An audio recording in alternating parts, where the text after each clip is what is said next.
വാരണാസിയിൽ മോദിജിയുടെ favourite ചായക്കടയിൽ നിന്നൊരു ചായ ഓടിച്ചാലോ? ഹലോ മക്കളെ, എന്റെ ബനാറസ് യാത്രയിൽ എനിക്ക് ഏറ്റവും ഇഷ്ടമായത് ഈ ഒരു കുട്ടി ചായക്കടയാണ്. ഈ കട ഫേമസ് ആയത് തന്നെ മോദിജി ഇടയ്ക്കിടയ്ക്ക് ചായ കുടിക്കാൻ വന്നിട്ടാണ് കേട്ടോ. ഇവിടുത്തെ ചായയെ കാട്ടി എനിക്ക് ഇഷ്ടപ്പെട്ടത് ഈ ഹാജിമോല ചായയാണ്. നമ്മൾ കുട്ടിക്കാലത്തൊക്കെ കഴിച്ചിട്ടുള്ള ഹാജിമോല മിഠായി ഇല്ലേ, അതിന്റെ ഫ്ലേവറാണ് ഇതിന്.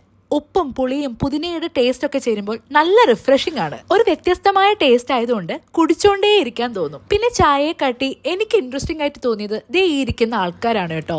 ഇവരൊക്കെ ഇവിടുത്തെ പരിസരവാസികളാണ് കേട്ടോ. ഇവരൊക്കെ വൈകുന്നേരം ആവുമ്പോഴേക്കും കൂടിയിരുന്ന് ഈ രാജ്യത്തെ മുഴുവൻ രാഷ്ട്രീയവും ഇങ്ങനെ ചർച്ച ചെയ്തുകൊണ്ടിരിക്കാറുണ്ട്. നിതിൻ ഗഡ്കരിയെയും മോദിജിയെയും രാഹുൽ ഗാന്ധിയൊക്കെ പറ്റി അവരവരുടെ അഭിപ്രായങ്ങൾ അവരിങ്ങനെ പറഞ്ഞുകൊണ്ടേയിരിക്കും. കാര്യമായിട്ടൊന്നും മനസ്സിലായില്ലെങ്കിലും ഞാനും കുറെ നേരം ഇവരുടെ സംഭാഷണങ്ങൾ ഇങ്ങനെ കേട്ടുകൊണ്ടേയിരുന്നു. നല്ല രസമുണ്ടായിരുന്നു കേൾക്കാൻ. പിന്നെ ഇതൊക്കെ സംസാരിച്ചിരിക്കുന്ന സമയത്ത് കുടിക്കുന്ന ചായയുടെ എണ്ണം കൂടിക്കൊണ്ടിരിക്കുന്നത് സ്വാഭാവികമാണല്ലോ. അപ്പൊ നല്ല ചായ കുടിക്കാനും കൂടെ കുറച്ച് സന്ധി സംഭാഷണങ്ങൾ കേൾക്കാനും ഒക്കെ താല്പര്യം ഉണ്ടെങ്കിൽ വാരണാസിയിലെ പപ്പു ടീ സ്റ്റോൾ പോകാൻ മറക്കേണ്ട.